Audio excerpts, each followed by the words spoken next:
do you find the will to fight back against a world that wants to keep you sedated, average, and stuck in place? Join us for the tools and strategies you need to create a life of abundance, discipline, and high achievement. This is the Tactical Empire with Jeff Smith.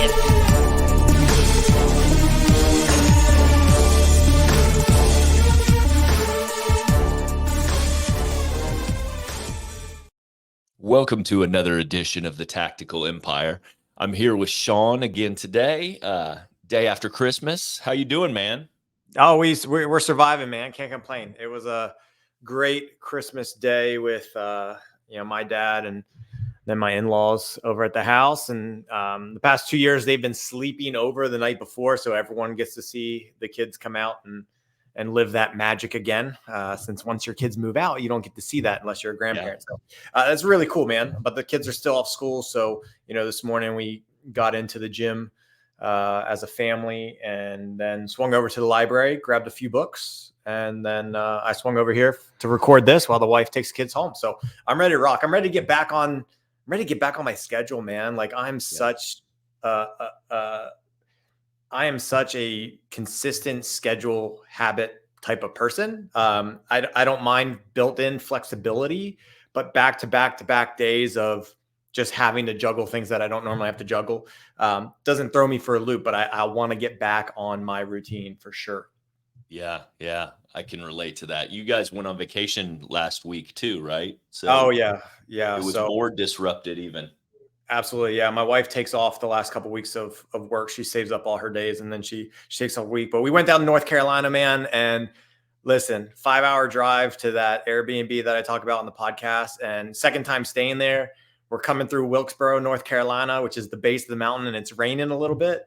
And the weather a couple days earlier said that it was going to snow in Boone, but then that morning it said it wasn't going to snow. It was just going to be windy. So it's raining in Wilkesboro. And I forgot, I went to school at App State. So, I forgot about this, but I forgot that it transitions to snow halfway up the mountain because of just the elevation change. Yeah. And we hit that mountain and the sun was down because we got a late start on Monday. And I forgot how scary it is driving in the dark with snowflakes the size of your face. Yeah. And so that last 30 minutes was a little bit of lean forward on the windshield because you got the heat blasting, but it's so cold outside that it freezes.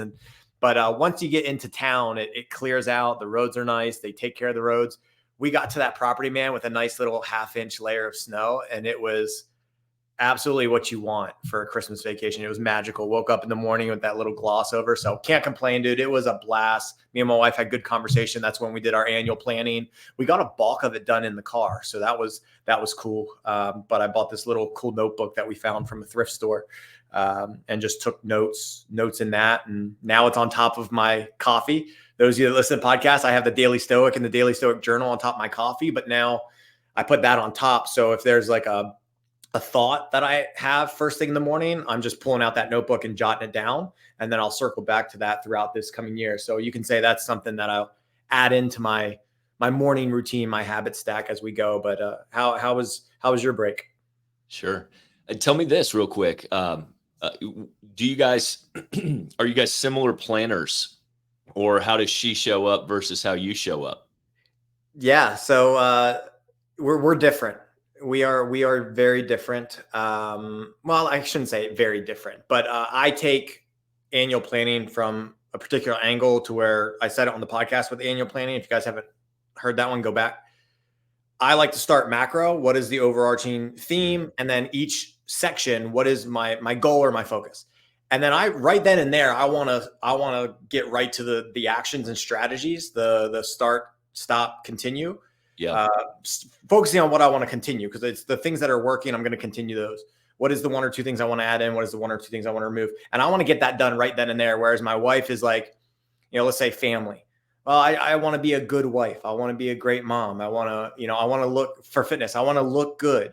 And like for me, that suffices for her, and that's perfectly fine. But for me, it doesn't scratch the itch. So I'm like, well, How are you going to do that? How is that different than this year? What are the things that worked and made you feel like a good wife, a great mom, and felt sexy? And I have to pull some of that out of her, but we're different when it comes to that. But this is our 3rd year doing it. So, it went a little bit smoother the expectations, especially for the family, are more clear. We got some trips down on the calendar. The one or two that are going to be the non-negotiables, like we have to book a week at the beach. Like you can't back out of that once you pay a couple $1,000s. But then it's like, hey, like, do we want to go to New York City with the kids for the first time and walk Central Park? Right. Our kids are 6 and 3 right now. So that was a yes for me. I'm not a big city person, and New York City is not my favorite, but going there for a day, especially if we can take a train up, there's a train in Hagerstown, Maryland, I believe, that goes right up to the city. My son loves trains. My daughter loves riding the train. So if we can take a train up, hang out in the city, and then come back. So that calendar, it's just not, that's one of those things that we're going to have flexibility on when we actually do that. We're a little bit different, but it's coming together 3 years deep. Yeah. My wife plans, she does everything before we go. And I am the complete opposite. Cause I need to talk through things. So like, I'm a big talker. She's already like done with everything. It's super interesting the way we kind of are complete juxtapositions of each other. But when it comes to the trips, like we have a general idea of what we want to do, but my wife, when it comes to the actual trip, what are we doing? And like, she kind of holds firm to that, even though she's not planning it to the detail. Whereas me, I'm like, hey, like we want to go to the gem mine in Boone. And then we pull up, cause they close at 4, we pull up at 2 and they're literally locking the door. It's like, and in my mind, I'm like, okay, they're just closing. So we'll come back tomorrow. And my wife wants to get out and talk to them and try and have them keep the door open. They're like, we've had one customer today. We're closing early. And I'm like, what? Get back in the car. Let's just come back. We'll come back tomorrow. We don't have to, this doesn't have to be exactly right now. We can come back. So we're different when it comes to that. But maybe I wish we had someone that was planning down to a T, because sometimes we go to Disney World and it was like, what are we going to do today? And I'm in the morning like, well, what rides do you guys want? And I was like, I don't know. So no one's really planning the minutia of the trip. Well, it was just interesting to have it expose itself in our annual planning too, because she like has to plan the annual planning, and I'm just like, what the fuck are you doing? Like this is for us to go back and forth on everything. She's like, no, we're done, and I'm like, what?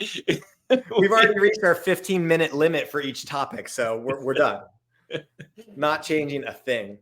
Well, but it's cool now though.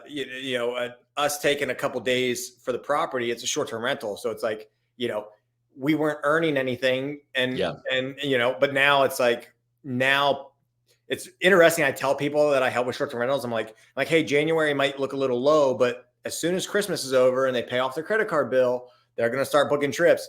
And it was literally, I woke up Christmas morning and there was like a $1,500 booking. And then within the past, so yesterday morning, then so far today, 2 bookings came in at $1,500, $2,000. It's like, well, people aren't even waiting to pay off their credit card, or they woke up and there was a little note in their stocking from their partner that said, book a weekend on Airbnb. And thankfully they chose my property. So January's looking a lot better today than it did 2 days ago.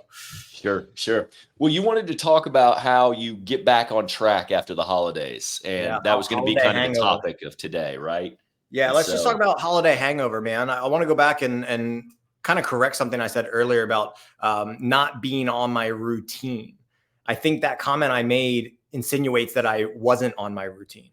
Mm-hmm. And from a habit stack standpoint, I stay on my habits throughout the holidays. The only thing that's kind of tweaked is, I don't get as much quote work done. The kids are home and I want to spend the time with my wife because she's off the last 2 weeks. So from that routine perspective, I have a lot less alone time during, the times when the wife is home and my wife is home and the kids are home. But my routine has stuck. But I know I'm not everybody. So let's say someone's coming out of Christmas. They got a little bit of a holiday hangover, whether that's their schedule's all jacked up, their eating's all jacked up, their fitness is all jacked up. How are we going to get them back on track?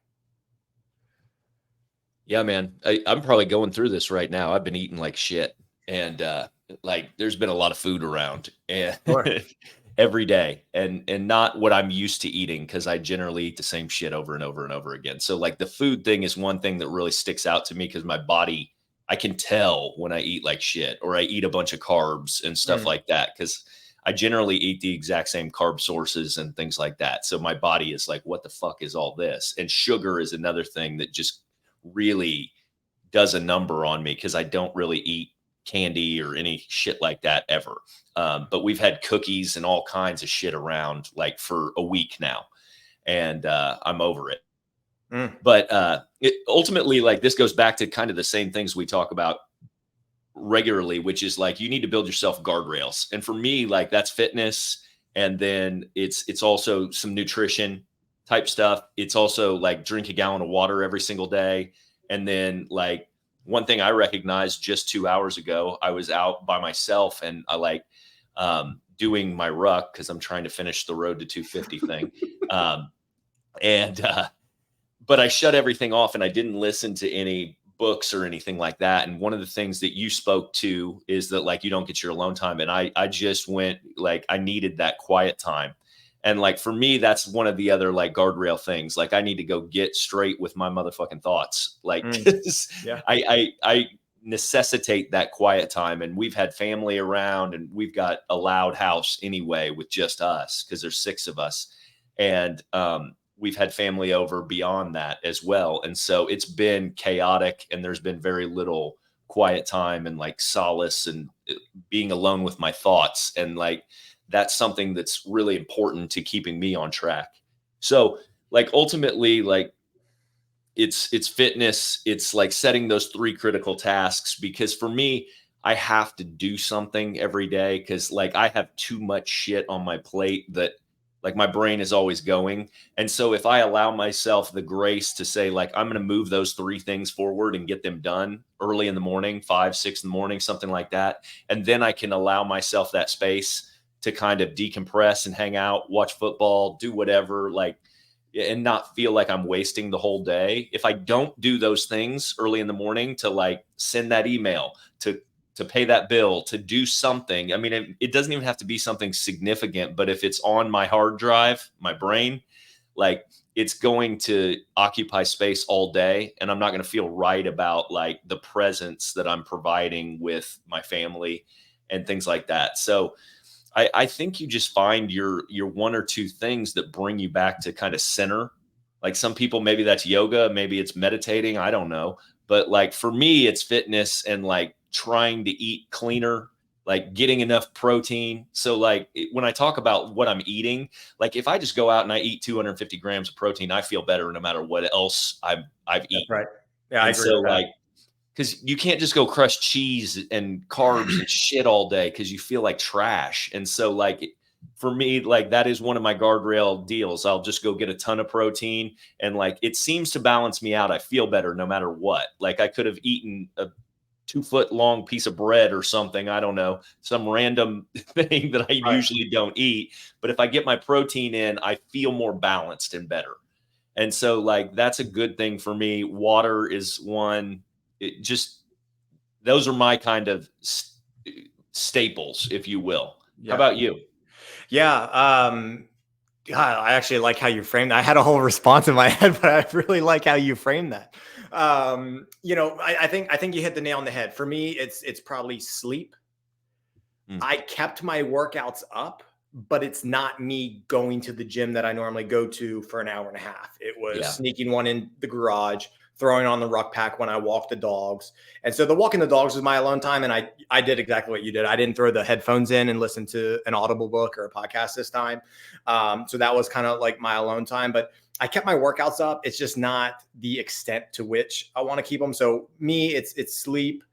We didn't really lose sleep, but my dad was down the past 2 nights, and the Ravens played last night at 8:00, and it was the 2 best teams in the league playing. And I was like, you know what? I could either go to bed at 9, or I could spend the next 3 hours with my dad, who I rarely get to see. So last night it was, going to bed at 11:45, which I haven't seen 11:45 on the clock before bed in a long, long, long time. But I stuck to my guardrails though, right? Because my dad wants to drink a Mick Ultra during the game. And, he didn't say anything at the beginning, but then the game got really, really good and halftime hit. And he's like, I'm going to go get another beer. You want a beer? And it's like, no, thanks, Dad. And I just got up and I went to the restroom, and then I ate my cheese and bologna, because he brought down the deer bologna. I did the same thing. I made sure me and my wife stocked up on Fairlife protein, chocolate milks, protein shakes.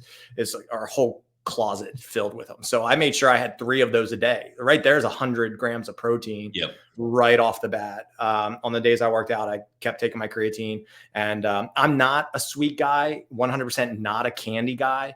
But, you know, I do like a good pumpkin roll. I do like a chocolate chip cookie as I'm finishing my Oikos protein and Fairlife. So I'll throw in that extra cookie at the end of the night. But, you know, for me, it's probably just get back on my sleep routine, which I didn't really lose, get back into the type of workout I want.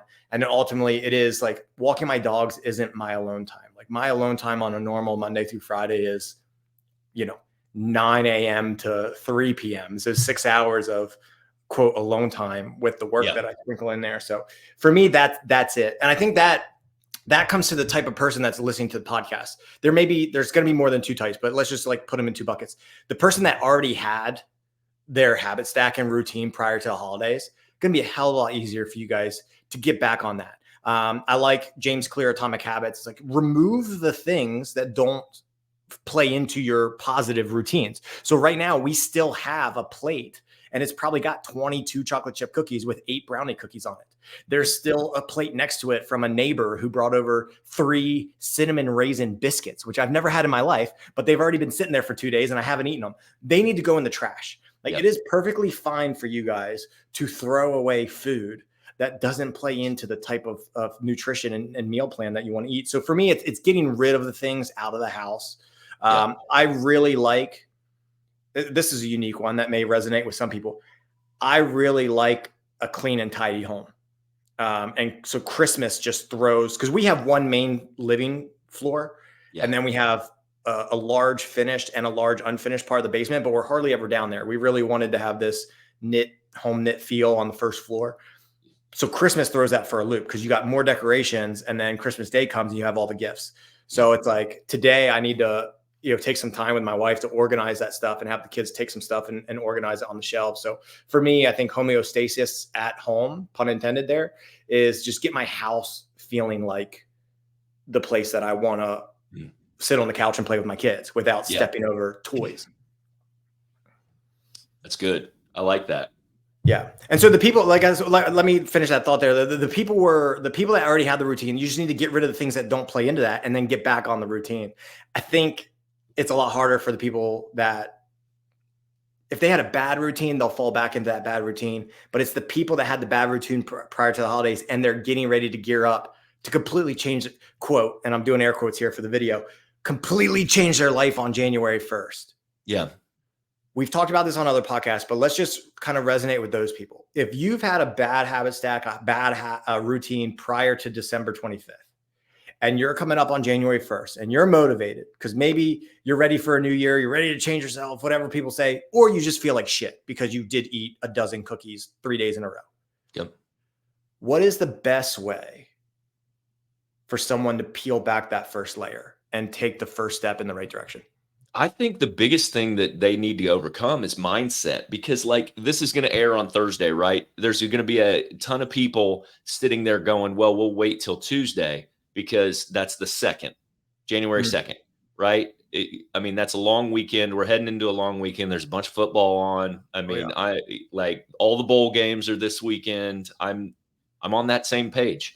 I understand. But like what I would say is start today. Like win a day or 2 between now and Tuesday, and you're going to be fucking way better off. Like, because it's that attitude of like, we'll wait till Monday. We'll wait till next Tuesday. Like that's where they get stuck in that cycle, as opposed to like, today is Tuesday. Let's win today and tomorrow and Thursday. And then it's going to be gangbusters of football on Friday. So who knows? I mean, there's football at like 10 a.m. until 10 p.m. And I like football. So I don't know if I'm going to win Friday. I probably will, but you got to win from 5 a.m. to 10 a.m. Then what you're saying is you're going to have to compress time on a daily schedule and get all those wins in on that day. But that's how you ultimately win at this. You give yourself grace, but then you build in those guardrails, and then you take care of business, and then you give yourself grace for the afternoon or whatever. And like, hey, if it's chicken wings and beer on Friday night, let's at least work out Friday morning. And then change just minor tweaks. Like people, the biggest thing that I'll tell you what, me personally, I like alcohol, right? We talk about beer all the time because one of the things you were saying is I throw out the beer a lot of times on Sunday so that I don't have any beer in the house. And then I physically have to go buy it the next time that I want to drink beer. So like when you're talking about cleaning up your house, like that is one thing I do. We have a big ass liquor cabinet and stuff like that, but I don't fuck with that stuff.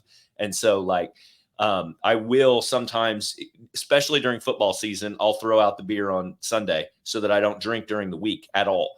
And but I say that to say that this year I have not done like feast or famine. I haven't done any sort of challenge. And that was my goal at the beginning of the year. I was going to get control of all my variables without any challenges, meaning like I wasn't going to do 75 hard. I wasn't going to do any of these like 30-day challenges. I wasn't going to do any of this stuff. And I think that it causes, while those challenges are great because they show you how you feel differently, like if you don't build a system and a structure that allows you to be disciplined for a long period of time and win more days than you're losing on a regular basis, you really can't pull your head out of there.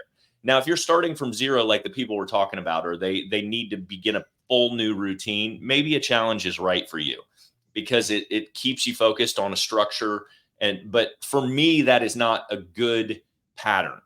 Like I've been doing 75 hard. I've done the whole live hard program. I've done all that other stuff. And I've done different fitness challenges when we owned our gyms and shit like that. Right. But I would cycle the same pattern. I would do great for that period of time. And then I'd look for the day it's over. And I'm like, okay, we're going to party on that day when it's over. And like things wouldn't really change dramatically. And so once I started tracking everything, I have been tweaking and tweaking and tweaking, but I had still been doing those challenges periodically. I'm like, okay, well, I'm going to challenge myself. I don't feel like I'm being productive enough. Let's start around to 75 hard or like whatever it is. I want to get down to 8% body fat. I'm going to start around to 75 hard or whatever. I use those things as back pocket. But this year, when we went to annual planning last year, I said, I'm not going to do that this year. I'm not doing any challenges. And I'm going to have my best year with all these numbers with no challenges. And so it started off shaky. The first 4 months of the year, I had shitty numbers because I was like, I was doing what we always talk about doing. I was adding and I was removing and I was seeing what worked and what didn't work and how the fuck I could get on track. And so this year I have had my best numbers ever though, in every category with no challenges. And so like I would tell you that if you're going to start putting in a framework, think about that from a personality standpoint, because you and I are vastly different. That might not affect you in the same way it affects me, but dude, I've got an addictive personality. And when I'm doing shit, I'm either winning or I am like winning the other way. And like, so when it's the day to stop doing this, I'm going to be the best at this. Yeah. But if I'm doing a challenge until February 1st, I'm going to win that challenge first.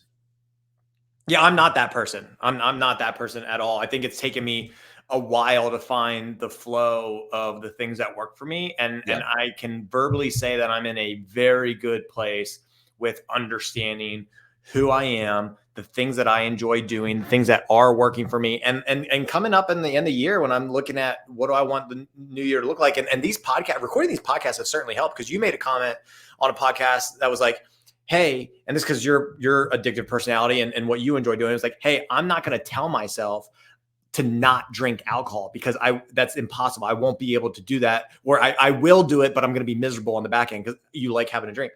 I don't mind a good glass of wine, but I actually took that on that podcast recording. I was like, but I actually really enjoy that glass of wine. I don't enjoy how I feel going into bed after a glass of wine. Yeah. I don't enjoy having the glass of wine on Saturday at noon because, my mother-in-law's over and her and my wife cracked open a bottle and I have to have a glass. So I actually took that podcast recording, and that's when I was like, I don't need to challenge myself to not have alcohol. I just need to not have alcohol. And so I haven't had a lick of alcohol. I wasn't even drinking that much up until that point, but it was like, Sean, you're not drinking alcohol. So why don't you just start saying no in the very few instances? And it's always around other people, right? We go out to a really nice dinner and someone orders a bottle of wine. And it's like, I always felt bad for saying no. But then it was like, I just need to say the answer that I want to say. And deep down, the answer was, Sean, you can just have a glass of wine. And so that's because you like your sleep more than you like your drinks. That's exactly, you're hitting the nail on the head. And whether or not, and I don't have a Whoop or anything that's on my wrist to like, we have some friends in our inner circle that track that, and they can tell you the data that even if they have one glass of alcohol, even though they feel like they had a good night's sleep, their body is telling them otherwise. I don't track that. So for me, it was very mental. I didn't like the thought that it might affect my sleep, even though I could be in bed for 8 hours and sleep the whole time. So you're exactly right. I am now, and I think this comes back to, to pitch a book here. Dan Sullivan and Dr. Ben Hardy's new book, 10X is easier than 2X. And it reinforced exactly what I was on the cusp of not really learning myself, but I was doing it. It was like, what are the last little things, that 2X mentality, that last little bit of thing that you're doing that's still possibly potentially holding you back from taking the biggest leap in this year possible. Yeah. And so that's where I'm at, dude. Like, I have a really good habit. I don't need to challenge myself for anything. I just need to stick to what I know works for me. And again, I don't get off track during the holidays, but it's the little bit of the for lack of a better term, negative or bad things that I pull. I hate those phrases, but I'll say it for the sake of this. The negative things that come into my life during the holidays, just put the guardrails back up, get them out of the house, put them in the trash, throw away the beer, or don't put all the beer in the fridge. I know someone in our network, he buys the beer, but he doesn't put it in the fridge because he says no one likes to drink warm beer. You won't drink it hot. Yeah. So he throws it in, whatever, Friday night, so he can have one Saturday during the game. Yeah. No, I absolutely love this podcast episode. I think it's very few people, and again, this is just me, and I'm one person's thoughts. I think very few people can do the hard line challenges, the taking all the junk out of the house and just eating chicken and broccoli starting today in perpetuity. I think very few people can do that. My older brother, who I talked about on a podcast a month ago, when I challenged him to actually start getting control of his health, he is one of those people. He's like, I can't even have, I told you guys green tea was his thing. It took him 3 days before he actually dumped it out in the sink. And he's like, I can't buy anymore because if it's in the house, I will have it. And then we were up there 2 weeks prior to Christmas for a holiday party. And he was like, I just can't even go to the table. And that's his personality. For me, like, I'll walk by the table. I don't give a shit. But for him, he couldn't even go near it or else he'd have it. Right. So he is one of the few that he just created that hard line, was like, this is the side that I'm going to stand on. And I can't even get near that line anymore. For me, I do have a little bit more grace with myself, and I'll float over to that line. But I'm not that type of person. I think very few people are that type of person. So don't feel bad about just winning that one minor thing on Tuesday, on Wednesday, on Thursday when you're recording this podcast. If you're not taking a 30-minute walk, start there. You're not a loser after that walk. You're a winner. You have to, what is it? Jordan Peterson says, like, if you can go for a walk, go for a walk. But if you can't go for a walk, can you walk to the mailbox? If you can't walk to the mailbox, you have to cut it down. Walk to your front door. If you can't walk to your front door, walk to the living room. If you can't walk to the living room, get out of bed. If you can't get out of bed, sit up. If you can't sit up, wiggle your toes, right? You just keep deducing it down until you find that win. So many people have these high expectations of themselves, and it's really hard to meet high expectations. That's why so many people, quote, are not winning. They are winning if they reframe some things. You're living in the gap instead of the game, to pull another Dan Sullivan phrase. But cut it. If you don't feel like you're winning, cut it down to the smallest factor that will make you feel like you're winning, regardless of how it is compared to anyone else. But that's where the common misconception comes in, right? Like, I do 30 things every single day. And but I've been doing this, and I've been peeling it away and adding and doing all that shit for at least 5 years. And I've been doing some iteration of it, like, less seriously, less intensely, for more than 5 years. And so, like, you can't start January 2nd and say, I'm going to do these 10 things every day for the rest of the year, because it's too stressful and it's too overwhelming and it's too far of a leap. So when Sean talks about these micro decisions, that's all you're actually winning. Like, just win that micro decision and then stack on top of it, and then layer on top of it once you're comfortable with that, and it causes no stress and it causes no friction. And it actually brings you more joy or enlightenment or awareness to what you're doing. And then Like, it doesn't have to be like, oh, I'm going to eat keto. I'm going to do this. It needs to be like, I'm going to not make that one single decision. And then, or I'm going to choose good, better, best. And I'm going to eat better meals, 3 meals a day. And then once you start getting comfortable with those wins over and over again and start building any streak there, then you start layering more difficulty over the top if you want to hone in on what you're doing. So it's like, okay, I eat cookies every day of the week. So maybe you don't eat cookies 5 days of the week, or you only eat cookies 5 days a week instead of 7 days a week. Right. Like that's what I'm talking about. Those are the minor tweaks that we're winning. And then over 5 years, you can build your entire system and layer everything over that fits you and your lifestyle. Yeah. Yeah. I maybe don't want to fall down this rabbit hole, but while we have the time on this podcast, I think it is human nature. Neither of us are psychologists, but we've probably talked to plenty of people who are one or are really close to a really good one. And it's like people underestimate the value of the good thing they're doing. You're saying these micro decisions, like we want you to acknowledge the positive micro decisions and overemphasize that win in your head. Like you should be your biggest fucking cheerleader. Even if it means I saw a cookie and I went into the other room, like you should be cheering from the upper deck that you just won the fucking Super Bowl if you walk away from that cookie.